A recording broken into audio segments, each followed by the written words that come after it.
Hello guys, ഇന്നിവിടെ ഉണ്ടാക്കാൻ പോകുന്നത് എഗ്ഗ് മന്തി അഥവാ മുട്ട മന്തി. അതിനുവേണ്ടി ഒരു മിക്സിയുടെ ജാറിലേക്ക് 1 ടീസ്പൂൺ ഇഞ്ചി വെളുത്തുള്ളി പേസ്റ്റ്, ഒരു മാഗി ക്യൂബ്, 1 ടീസ്പൂൺ ചെറിയ ജീരകം, 1 ടീസ്പൂൺ മന്തി മസാല, ഒരു ചെറിയ തക്കാളി ചെറുതായി അരിഞ്ഞതും കൂടി ഇതിലേക്ക് ചേർത്ത് കൊടുക്കുന്നുണ്ട്. അതിലേക്ക് കുറച്ച് മല്ലിയിലയും കൂടി ചേർത്ത് നന്നായിട്ട് മിക്സിയിലിട്ട് അരച്ചെടുക്കുക. ഈ അരച്ചെടുത്ത മിക്സ് നമ്മൾ ഏത് പാത്രത്തിലാണോ ഉണ്ടാക്കാൻ ഉദ്ദേശിക്കുന്നത് അതിലേക്ക് ഒഴിച്ച് കൊടുക്കുക. അതിലേക്ക് ഒഴിച്ച് കൊടുത്തതിന് ശേഷം ചെറുതായി അരിഞ്ഞ ക്യാപ്സിക്കം, കൊത്തി അരിഞ്ഞ ഒരു ഉള്ളി കൂടി ചേർത്ത് അതിലേക്ക് സൺഫ്ലവർ ഓയിലും കൂടി ചേർത്ത് നന്നായിട്ട് മിക്സ് ചെയ്യുക. ഇവയെല്ലാം കൂടി നന്നായിട്ട് മിക്സ് ചെയ്തതിന് ശേഷം നേരത്തെ പുഴുങ്ങി മാറ്റി വെച്ച മുട്ട കൂടി ഇതിലേക്ക് ഞാൻ ആഡ് ചെയ്യുന്നുണ്ട്.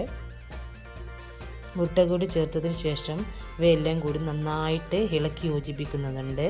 എന്നിട്ട് നമുക്കൊരു സ്റ്റൗവിലേക്ക് മാറ്റി ഒരു 10 മിനിറ്റ് നമുക്കിത് കുക്ക് ചെയ്തെടുക്കാവുന്നതാണ്. അതിൻ്റെ ഇടയ്ക്ക് നമുക്ക് ചെറുതായിട്ടൊന്ന് ഇളക്കി കൊടുക്കുക ചെയ്യുക, അടി പിടിക്കാതിരിക്കാൻ വേണ്ടി. നന്നായിട്ട് ഇളക്കുമ്പോൾ മുട്ട ഉടയാതെ സൂക്ഷിക്കണം കേട്ടോ, അല്ലാന്നുണ്ടെങ്കിൽ മുട്ട നന്നായിട്ട് ഉടയും.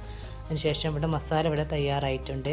അതിലേക്ക് നേരത്തെ നമ്മൾ വേവിച്ച് വെച്ച ചോറും കൂടി ഇതിലേക്ക് ചേർത്ത് കൊടുക്കുന്നുണ്ട്. അതിനുശേഷം ഞാനിവിടെ കളർ ആഡ് ചെയ്യുന്നുണ്ട്. ആവശ്യമുണ്ടെങ്കിൽ ആഡ് ചെയ്താൽ മതി. അതിനുശേഷം കുറച്ച് മല്ലിയിലയും കൂടി ചേർത്ത് കൊടുക്കുന്നുണ്ട്. പിന്നെ വീഡിയോയിൽ കാണുന്നത് പോലെ നമുക്ക് ഒരു കണൽ വെച്ചുകൊണ്ട് അടച്ചു കൊടുക്കാവുന്നതാണ്. എന്നാൽ നമുക്കൊരു കുഴിമന്തിൻ്റെ അതേ ടേസ്റ്റിൽ തന്നെയുള്ള ഒരു മന്തി കിട്ടുന്നതാണ്. അപ്പോൾ നമ്മുടെ മന്തി ഇവിടെ റെഡി ആയിട്ടുണ്ട്. അപ്പോൾ വീഡിയോ ഇഷ്ടപ്പെട്ടാൽ ലൈക്ക് ചെയ്യുക, ഷെയർ ചെയ്യുക, സബ്സ്ക്രൈബ് ചെയ്യുക. ഇതുപോലെ ഉണ്ടാക്കിയതിന് ശേഷം ഫീഡ്ബാക്ക് അറിയിക്കുക.